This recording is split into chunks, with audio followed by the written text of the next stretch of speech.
Hey y'all, I'm Jess and this is Garden to Table, and today we're going to take my harvest of tomatoes, herbs, and a couple of peppers and turn it into marinara sauce. Now, the interesting thing about this, it's my go-to sauce. So for you marinara aficionados, please don't send any hate in the comments. This is a simple, quick, flexible recipe that does not need any exact measurements. We're going to adjust to taste.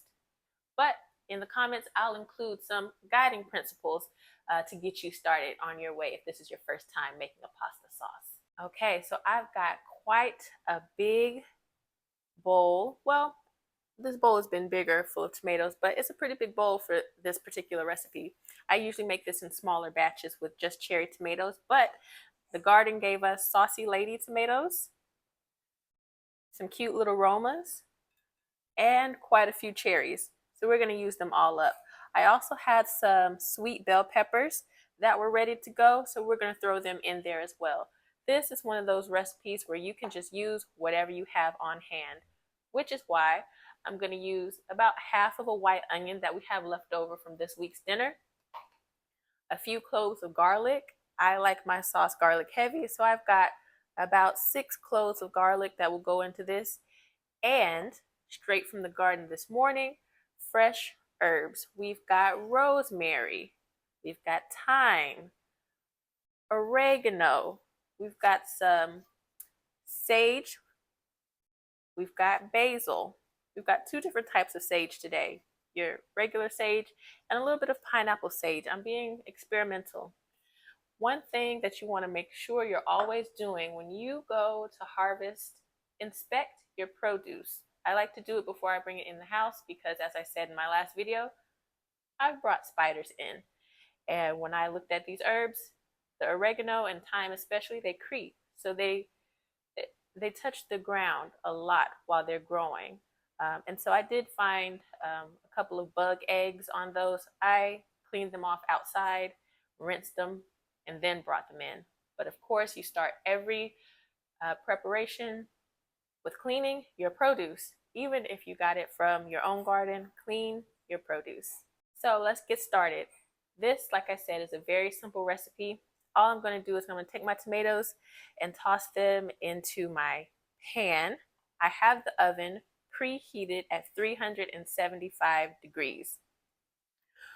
We're going to put these in here in a single layer along with our garlic whole. You don't need to slice it because everything's going to get blended up towards the end. I'm also going to take my peppers and put them in here as well. I'm going to pop the stem off of it really quick. It goes in whole.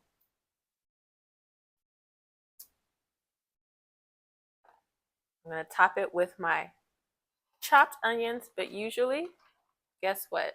I put my onions in whole if they're small or sliced in half. Very easy recipe. Then we're going to drizzle a little bit of olive oil or some other neutral oil of your choice on the top. Now, if you're not going to be using fresh herbs, if you're just going to use like dried herbs or Italian seasoning, which is what I usually use if I don't have anything on hand, I'll sprinkle a little Italian seasoning, salt and pepper right on top of this while it's baking. Again, I'm just eyeballing. This is a very, very simple recipe. Now, for those of you who are more into making sauces, let me know in the comments, do you prefer a chunkier sauce or something smooth? You'll see later that I like to blend mine pretty smooth. So this is going into the oven, 375, and we'll leave it there for about 30 to 40 minutes so all of this can cook down and get soft.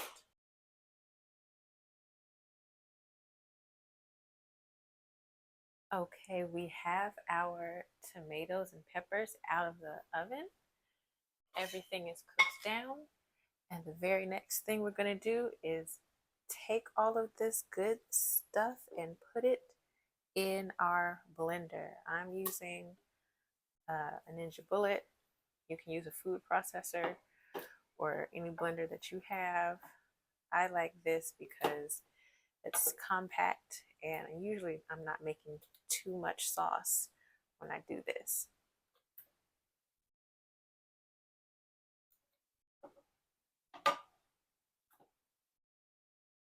Don't forget to get all those onions and garlic in here.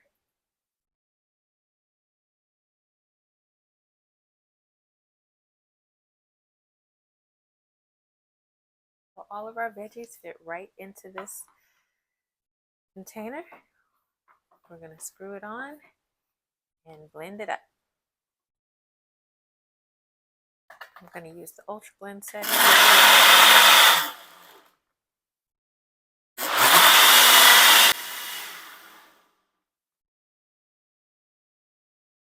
Now take a look at how smooth this sauce is.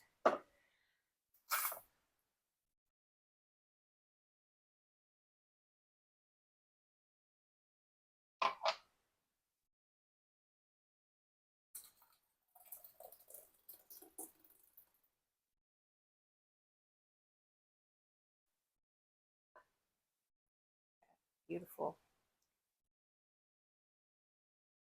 It's pretty good right now, but it's a little flat.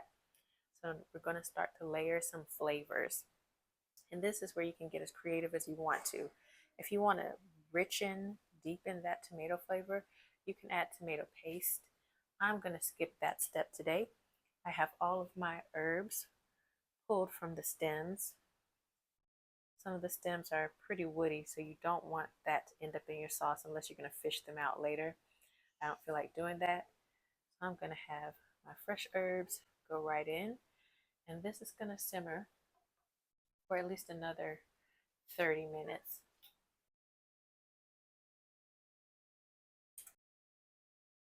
This is our finished sauce. After I simmered it with those fresh herbs, I put it back in the blender to get it nice and smooth again. This is a really good base. I'm going to use this for individual servings of pasta, so I'm going to store it in these storage cubes, 2-ounce cubes, and this is a 2-tablespoon cube tray. One of the great things about having a garden is being able to eat fresh, but also you have to be able to preserve some of it. And freezing is a really easy way to do that. And these quick pasta sauces and things like that freeze very well. So I'm going to portion these out and freeze them. I like to make my pasta in individual servings. So these are going to be the perfect size for a quick meal.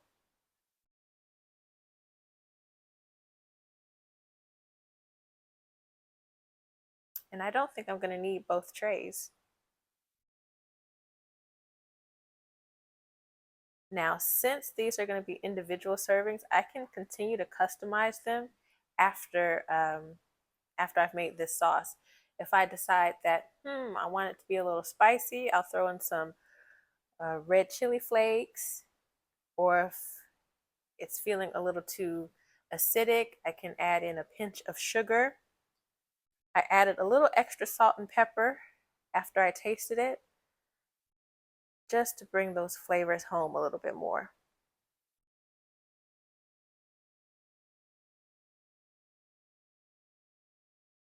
Perfect.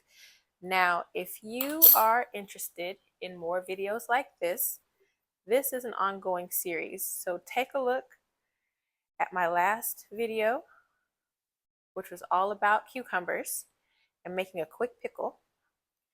And stay tuned for my next video, which is going to be more tomatoes and how to use them when they're green. So that's it for now. Let me know in the comments though, what are you harvesting?